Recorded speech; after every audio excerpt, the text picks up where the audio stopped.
Gather around, taxpayers. It's story time. It seems Global Affairs Canada's project database was mysteriously wiped clean today. Whoops.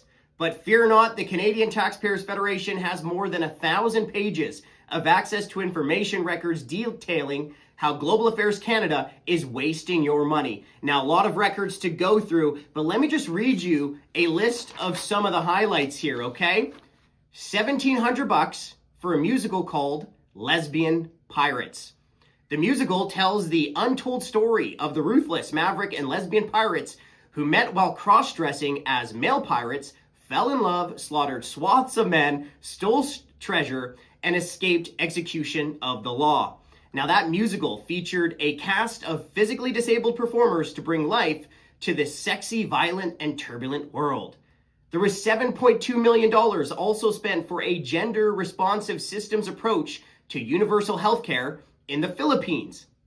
$8,800 for a sex toy show in Hamburg, Germany called Whose Jizz Is This? Yup. Quote, the centerpiece of the show was a large water fountain consisting of a number of double-ended sex toys spouting water from both their mouths and vaginas. Sounds necessary. Then there was $13,000 for an Oscars party in Los Angeles, $8,000 for the Toronto-based band Shuffle Demons to play at a jazz festival in, you guessed it, El Salvador. $8,100 to organize DJ workshops in Turkey and Georgia for the LGBTQ community to, quote, bring more diversity into the world of DJing. Okay. Top priority for sure. Now, here's my personal favorite. $12,500 for live stage performances of, quote, all the sex I ever had in Australia, Austria, and Taiwan. Now, here is the catch. That performance featured senior citizens telling true sex stories to live audiences, including, quote, first time, best time, worst time, last time. And they weren't even Canadian seniors. It turns out our economy is so bad, the government is now outsourcing old people sex stories. There was also $3,500 for a performance of the play, quote, Cause and Effect in Taiwan. $41 million spent on 3 properties in Afghanistan, which were quickly abandoned to the Taliban. $12.5 million spent on vacant land in Senegal. $10 million for a chancery in Ukraine. Sounds nice. $58 million on 23 properties in London, England that serve as, quote, staff quarters. $2,000 for a dance festival in Serbia. $3,900 for a seminar at an arts and crafts conference in Los Angeles that featured a, quote, frank discussion on how to properly do a land acknowledgement.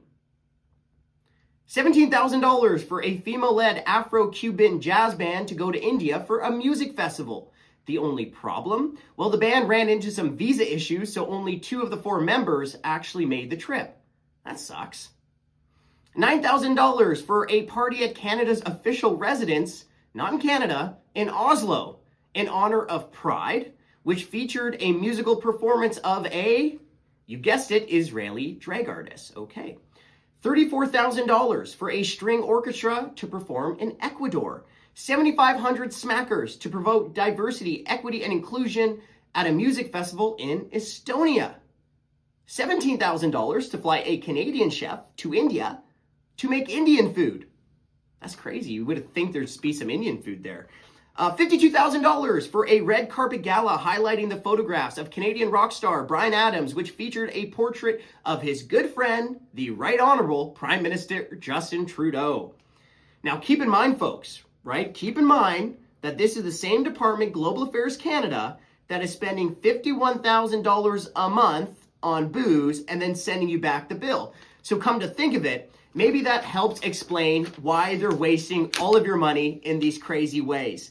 Now, folks, remember, the Canadian Taxpayers Federation got our hands on more than 1,000 pages of records. This is just the tip of the iceberg. Stay tuned. We're going to keep letting you know how they're wasting your money.